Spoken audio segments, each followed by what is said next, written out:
Mon prochain invité, vous allez probablement le reconnaître parce qu'on l'a vu beaucoup. Pas beaucoup trop, mais ici, beaucoup. moins. Avec toi, ici, un petit peu moins depuis un an. Oui. Mais beaucoup pendant 4 ans. Oui, c'est ça. Bon, c'est notre ex-député, François Lapointe. Bonjour. Salut. Comment ça va? Je suis content d'être là. Oui. François, maintenant, fait partie avec sa conjointe d'une entreprise qui s'appelle la Maison Méloé. La Maison Méloé. C'est quoi, ça, la Maison Méloé? Qu'on a fondée il y a un peu moins de 2 ans maintenant. Le fonds de roulement, c'est de la relation publique. Donc, on travaille avec des municipalités, on travaille avec des musées nationaux. On les aide vraiment au niveau des communications, des relations publiques. Ça peut être interne ou externe, ça peut être de s'assurer que des guides sont plus performants à l'intérieur pour avoir un meilleur service de relation avec la clientèle. Ça peut être à l'extérieur parce qu'ils ont besoin de faire savoir qu'ils ont un grand projet, une nouvelle exposition, un nouveau bâtiment commercial significatif, etc. Donc, on les aide à faire tout ça. Ça a démarré lentement parce que les relations publiques, en région, il y a quelques joueurs, il n'y en a pas beaucoup, et il y a un pourcentage des gens qui font parfois affaire avec des gens en dehors de la région. Donc, il y a comme une habitude à prendre de dire On n'est pas prophète dans son pays, dans sa paroisse? Mais ça va bien, Ouais. Mais il faut établir ça tranquillement. Ça a pris quelques mois avant de s'établir, puis là, je travaille régulièrement des soirs, des fois des dimanches. Ça revient comme avant. ça revient comme quand c'était en politique. François, pourquoi la Maison Méloé? Qu'est-ce que ça veut dire? OK. Une des partenaires, c'est une amie d'enfance qui est propriétaire de la libellule. OK? Alors, c'est tout bête. On a des bureaux au-dessus de la libellule. Méloé, c'est un insecte, c'est un des plus beaux, ceux qui collectionnent les insectes. En passant, c'est un restaurant Saint-Jean. C'est un restaurant Saint-Jean-Port-Joli, c'est ça. Et ceux qui collectionnent des insectes, un des insectes qu'ils trouvent les plus beaux à collectionner, ça s'appelle un méloé. C'est un insecte qui a des super belles couleurs. On dirait des rideaux ils sont une espèce de bleu, on dirait des rideaux de théâtre. C'est bon. Et là, l'idée, c'est que tranquillement, ce qu'on développe, le trip qu'on a, c'est de tranquillement trouver des noms d'insectes pendant le développement. Si on développe, par exemple, un département pour un autre type de service, on pourrait l'appeler le bourdon, mettons. Okay? Donc, l'idée, c'est de développer comme ça une espèce de complexe. Et là, on accouche dans une semaine d'un projet de bicyclette publique. Les gens vont arriver à Saint-Jean-Port-Joli, puis ils vont pouvoir, gratuitement, les touristes, prendre des bicyclettes pour avoir le circuit des commerçants à visiter. On développe ça à un partenariat entre Méloé puis le restaurant Libellule, qui va pouvoir mettre ça devant ses installations. Et là, sur la bicyclette, ça va être marqué « Les méchantes bébites ». Une idée conçue, une conception des méchantes bébites. C'est pour ça qu'on s'appelle Méloé. C'est une division de Méloé, c'est ça? Oui, une division de Méloé, c'est ça. OK. François, tu es avec nous parce que, tu es journaliste pigiste, on peut dire, pour Sébastien TV. Plusieurs collaborations depuis près de quelques mois. Là, tu as décidé que... Ben non! Oui. Il a décidé que... ton entreprise va bien. C'est une bonne bière. Il a attaqué en passant. Non, mais c'est ça. Là, tu as... les journées sont... C'est ça, c'est sont assez chargées. Quand on s'était rencontrés ici, et j'ai eu énormément de plaisir à faire ça. Je l'ai fait beaucoup dans le Kamouraska. C'était là, peut-être plus Saint-Jean-Port-Joli vers l'est. Vers l'est. Il y a énormément de projets du côté de Saint-Pascal, la Pocatière, ils ont régulièrement des projets. Investissement Saint-Alexandre. J'ai adoré faire ça. J'ai été renoué avec beaucoup de monde du Kamouraska que j'avais la chance de rencontrer régulièrement quand j'étais en politique. J'ai adoré ça. Sauf que ça est arrivé en même temps que beaucoup d'ententes de développement de clientèle ou de relations publiques qui flottaient. Et là, il n'y a plus rien qui s'est mis à flotter. Tout s'est mis à se convertir en contrat. C'est ça. Et là, j'ai commencé à faire 45 heures, 50, 60, tous mes dimanches. Là, à part de plus voir mes enfants, il n'y a plus de plan. Là, il faut que je prenne une décision. Ce qui n'arrivera pas, parce que je les ai presque pas vus pendant 5 ans de vie politique active. Donc, je ne vais pas retomber dans cette zone-là où je réalise que j'ai pas lu un livre à ma fille pendant une semaine. Là. Non. J'ai donné à ce niveau-là. Mais ça m'amène à te poser la question. On t'a vu un peu avec le Parti québécois. S'il y avait, parce qu'il y a dans l'air, on parle d'élections possibles, peut-être. D'élections précipitées là, à l'automne? Là? Oui. Moi, j'y crois pas. Non. Pourtant? Personnellement, je ne crois pas. C'est quand même une loi. Hein. L'élection à date fixe, maintenant, c'est une loi. Parfois, les gens me disent, oui, même Mme Marois ne l'a pas respecté. Mme Marois était dans un contexte de gouvernement minoritaire. Si on regarde les derniers sondages, il se pourrait que M. Couillard soit tenté de faire Est-ce qu'il y a quelque part dans les bureaux de l'administration du Parti libéral quelqu'un qui dit que ça serait une bonne idée de partir maintenant ou de partir là, au mois fin août? Moi, je parle peut-être plus fin août, début septembre. Il y a sûrement quelqu'un qui regarde l'état actuel des choses qui se dit on devrait peut-être le faire, mais il y a un prix à payer pour ça. Hein. Tu pars en élection, puis les premiers jours, la seule chose dont on parle, c'est qu'il n'a même pas été capable de respecter la loi sur les élections à date fixe. Tu perds tout ton début d'élection à non pas pouvoir parler de ce que tu as comme position de départ, là, tes dossiers que tu veux présenter prioritaires en début de campagne. Tu passes le premier jour à juste te faire dire « Oui, mais vous n'avez même pas respecté vos propres lois. » Il y a un prix à payer. Là, je suis absolument pas dans les souliers du gouvernement Couillard. Ils doivent sous-peser tout ça. Là. On perd si on fait ça, mais est-ce qu'on gagne ça? Puis est-ce que ça vaut la peine? Mon impression, je crois pas qu'il va y avoir d'élection là. Là, ça irait en avril 2018 selon la loi. Là. Non, c'est l'automne 2018. L'automne. OK, il restera encore il restera un an.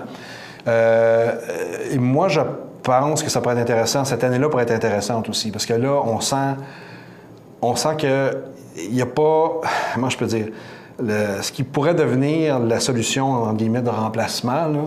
On sent qu'il y a beaucoup d'insatisfaction. Puis j'entends beaucoup d'insatisfaction de la gauche et de la droite. J'entendais les radios de droite de Québec ce matin qui ramassaient le gouvernement. Puis on ne parlera pas de la gauche. Les gens plus à gauche ne sont pas du tout satisfaits, évidemment, du gouvernement Couillard. Mais il n'y a pas quelqu'un, quelque part, qui cristallise cette volonté de changement-là. Ce qui amène peut-être les libéraux à vouloir faire ça vite pendant qu'il n'y a personne qui a cristallisé clairement. Mais je pense que pour la population, cette année-là pourrait être intéressante. Qu'on puisse sous-peser, là. Est-ce qu'on remplace le gouvernement? Oui. Si on le remplace, c'est pourquoi? Puis c'est pour obtenir quoi? Qu'est-ce qu'on veut véritablement comme différence?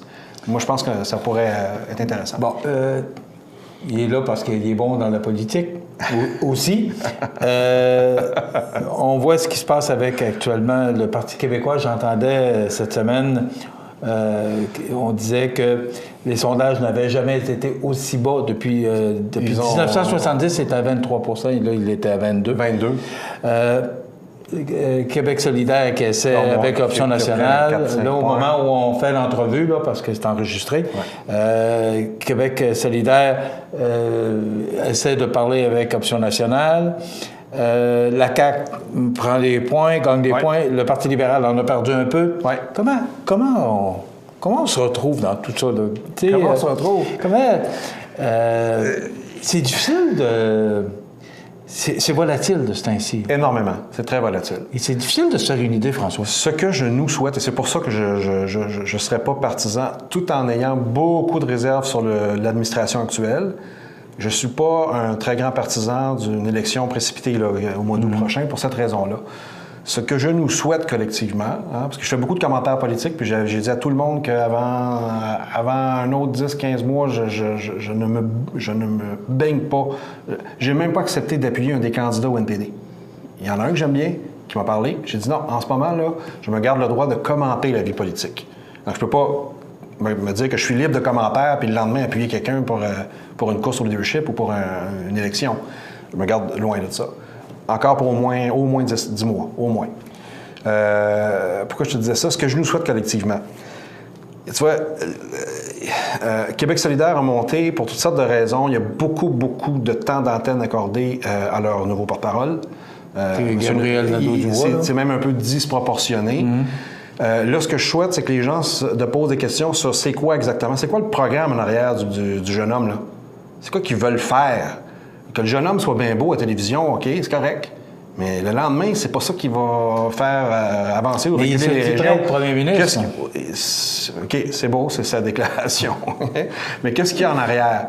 La CAQ fait un excellent travail depuis quelques mois, fait un excellent travail de parti d'opposition. Ils sont vite sa gâchette. Qu'est-ce que j'ai entendu? Ils sont passés par la loi de l'accès à l'information. C'était il y a une semaine. Je trouvais que c'était exactement le genre de chose qu'il faut faire. Ils ont passé par la loi de l'accès à l'information pour faire la démonstration que le gouvernement voudrait réinjecter de l'argent en éducation, surtout dans les postes de soutien, là, les gens qui aident les enfants qui bégayent, qui ont de la misère à lire, bon, etc. Puis on a vérifié par les commissions scolaires, il n'y a aucun système en place. Ils n'ont même pas de liste d'enfants en attente de besoin. Je dis, OK, ça, c'est une belle job d'opposition officielle. Ce qu'on sait moins de la CAQ, c'est qu'au jour 1, qu'ils ne sont plus l'opposition. Ils font quoi pour être meilleurs? Tu sais, c'est bien beau de dire, est-ce que telle affaire, ça n'a pas de bon sens? Oui, des fois, depuis un an, là, ils mettent le doigt sur des affaires vraiment révélatrices, OK? Mais là, OK, ça, c'est la première étape. Deuxième étape, si en date de telle date en 2018, c'est toi qui as le volant, là, qu'est-ce que tu vas faire de différent pour que ça soit plus ça?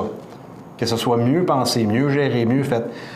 Du bord de la CAQ, il me manque des réponses comme citoyen.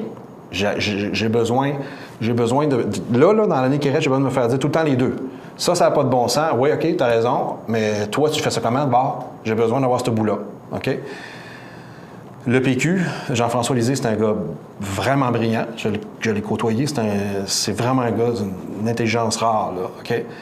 Il faut qu'il sorte des mécaniques à l'intérieur, tu sais, de discussion avec d'autres partis, puis l'option Oui Québec. Le leadership, il manque de leadership. Ces choses-là l'ont complètement happé depuis des mois maintenant, puis 80 je dis 80, mais c'est peut-être 85 des gens maintenant au Québec ne votent pas pour ça.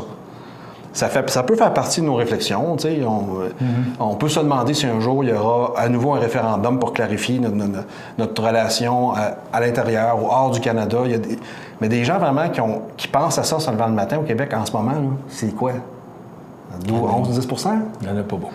Parce que c'est pas ça qui va traduire les enjeux majeurs d'une prochaine élection, je pense pas. Alors lui, il faut qu'il se sorte de là puis qu'on retrouve le Jean-François bourré d'idées et qu'il rencontre les gens. Rapidement, François, on doit déjà arrêter. Rapidement, s'il y avait des élections actuellement, qui tu penses? Est-ce que là, demain matin, ça serait un risque incroyable. Ça serait un risque incroyable? Ça serait un risque pour tout le monde. Pour tout le monde. Est-ce que libéral, mais est-ce que ça pourrait être libéral? Est-ce que ça pourrait être libéral par défaut? Parce que là, ils arriveraient avec une CAQ qui est minoritaire, avec qui monte un peu, mais qui... C'est difficile, hein? Je te pose la question parce que c'est difficile de se faire une idée aujourd'hui. Ah, ça serait très dur. Ça serait très, très difficile. Moi, je dis, ça pourrait, je le dis bien, ça pourrait être un gouvernement libéral minoritaire avec la CAQ qui a pris beaucoup de points. Est-ce que ça peut être un scénario probable? Peut-être, mais je sens... et là, je vais avoir l'air partisan en disant ça, mais c'est parce que je te jure, je le vis quotidiennement. Les gens me le demandent beaucoup.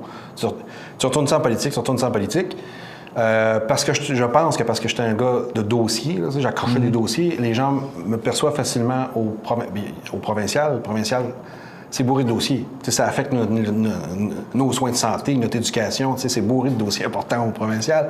Je suis toujours ému quand les gens me le demandent. Je me dis, OK, il y a des gens qui ont dit, OK, ils ont vu au moins, minimalement, ils ont vu qu'en politique, j'essayais de travailler fort. Au moins, ils ont vu ça. Est-ce qu'ils ont toujours été d'accord? Peut-être que oui, peut-être que non, je ne sais pas. Mais au moins, ils ont vu que j'essayais de travailler fort. Rapidement, François. OK. Oui, c'était quoi ta question de fond? Excuse-moi. Ben, c'était s'il y avait une élection aujourd'hui. S'il y avait une élection. Le niveau d'insatisfaction est très, très, très élevé. Quand je suis par rapport aux libéraux? Par rapport à l'administration actuelle. Okay. Très, très, très élevé. Je vis, c'est quasiment plus fort que ce que je vivais avec Harper il y a 7-8 ans. Les gens dans les métros, dans les GA, là, je pousse mon panier, là. Puis François, la politique t'as rendu, OK? Il faut que ça change, là. Il faut que ça change. Et là, c'est des gens, autant des gens qui ont voté CAQ que Parti québécois par le passé, là, qui me disent, il faut que ça change, il faut que ça change. Peut-être que les libéraux pourraient précipiter une élection en se disant, mais on regarde les chiffres.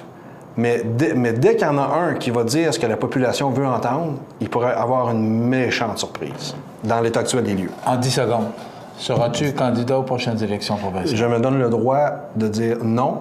Je me donne le droit de ne pas y répondre. Je me donne le droit surtout de dire si M. Legault ou M. Lisée dit quelque chose d'intelligent ou de pas intelligent demain matin, de me sentir complètement libre de dire que c'est intelligent ou pas intelligent, au moins jusqu'au mois de mars prochain. Ensuite, il y a une autre affaire, c'est que... c'est difficile d'avoir une réponse courte. Non, mais oui, c'est ça, c'est sûr, mais il y a une autre affaire, c'est que ça a une implication gigantesque sur la vie professionnelle, que j'ai à rebâtir après, et la vie familiale que j'ai eu à rebâtir en partie après. OK?